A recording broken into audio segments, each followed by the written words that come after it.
In 1971, flying was casual in a way that feels unreal now. You could walk to a gate with a paper ticket and a cigarette. Security was mostly politeness. Skyjacking, what newspapers called hijacking then, was common enough to have a rhythm. Someone makes a demand, a plane diverts, the story ends with a surrender in Havana or a gun on a tarmac. Airlines hated it, but the pattern held. Into that routine walked a man who refused to play along. It's Thanksgiving Eve, November 24th, 1971, in Portland, Oregon. A middle aged man in a neat dark suit buys a one way ticket to Seattle with cash and writes a name Dan Cooper. He carries an attache case. No one marks him as dangerous because nothing about him is loud. He boards Northwest Orient Flight 305, a Boeing 727, takes seat 18C, and asks for a bourbon and 7. The plane lifts into lower winter cloud. When the ride smooths out, he hands a folded note to a flight attendant, Florence Schaffner. She slides it into her pocket, thinking it's a phone number. The man leans slightly and says evenly, "Miss, you'd better read that note. I have a bomb." He opens the case just enough for her to see red cylinders wired to a battery. She does what she's trained to do, carries the note to the cockpit. The captain radios it in. On the ground, the switch flips and the FBI, airport police, and the airline get to work. In the cabin, the announcement is harmless. A minor mechanical delay, no panic, no scene. It looks routine until his next demand bends the script. His demands are precise. He wants $200,000 in unmarked 20s and 4 parachutes, 2 main and 2 reserve. He wants a fuel truck waiting in Seattle. For the flight out of Seattle, he dictates the setup like a checklist. Fly low and slow. Stay below 10,000 feet. Set flaps to 15 degrees. Keep the cabin unpressurized. Then lower the rear air stair in flight. That last piece is the point. A 727 has a staircase that drops from the tail like a drawbridge. The airline says you can't use it in the air. He says you can, and he isn't guessing. Seattle moves fast. The FBI and airport police collect $200,000 in 20s and photograph the serial numbers. 2 reserve parachutes come from a skydiving school. 2 back-mounted mains from a local pilot. When Flight 305 lands, the exchange is quiet. Passengers step off, still believing a mechanical delay. The cash and chutes come aboard. Refueling starts to drag. He complains the money arrived in a soft bank bag and not the knapsack he asked for. Nevertheless, he takes out a pocket knife, opens one reserve, cuts away the canopy and lines, and turns the empty container into a sack for the cash. He keeps one main and that reserve container. He leaves the other main and the opened reserve behind. One reserve was a sewn shut training dummy. It was never meant to be opened. He doesn't wear it, instead he strips it for parts. Night settles over the airport. The plan is Seattle to Reno, then Mexico City. The crew debates range and fuel with him, and they agree on Reno next. He clears the cabin to just himself, the pilots, the flight engineer, and one attendant, Tina McLeod, acting as his runner. He repeats his configuration to the cockpit. They taxi and take off. South of Seattle, he sends McLeod forward and tells her to close the curtain. He wants privacy at the back. In the cockpit, the pilot and first officer feel a pressure shift as the rear air stair opens. They radio to ask if he needs help. He says no. There is pop. That's how they know the cabin is unpressurized and the stairs are moving.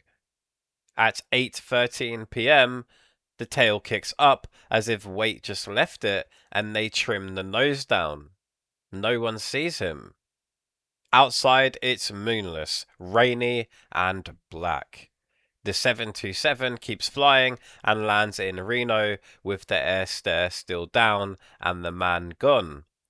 On the ground, they find cigarette butts, a black tie with a mother of pearl clip, and an unused parachute. The money is gone. So is the man. The name he wrote, Dan Cooper, is misreported as DB, and the mistake hardens into a myth. The practical read is simple: somewhere between Seattle and Reno, most likely over southwestern Washington, he stepped into the dark and let the airplane go on without him. The search begins with math, weather, and a guess. The FBI and local deputies begin to grid forest and farmland south and north of the Lewis River. Helicopters trace logging roads and boats sweep Lake Merwin and Yale Lake. Nothing turns up. In 1978, a deer hunter finds a 727 air stair instruction placard in the woods east of Castle Rock on the jet's general route, near where you'd expect debris to fall from an open tail door. It proves only that the door was open in the flight, and it proves the night was messy. Then, in 1980, a family raking a riverbank on the Columbia near Tina Bar uncovers 3 decaying bundles of $20 bills. $5,800 of the ransom still banded. It's the first time any of the cash turns up. The find draws a red circle on the map and also makes the map harder to read. If the bills floated in from another river upstream, the landing zone shifts one way. If they were buried after river dredging, it shifts another. Later, diatom tests on silk stuck to the notes suggest the money entered the water months after the hijacking, and not that night. Useful, but not decisive. The bundles don't answer it, they just keep the story in play.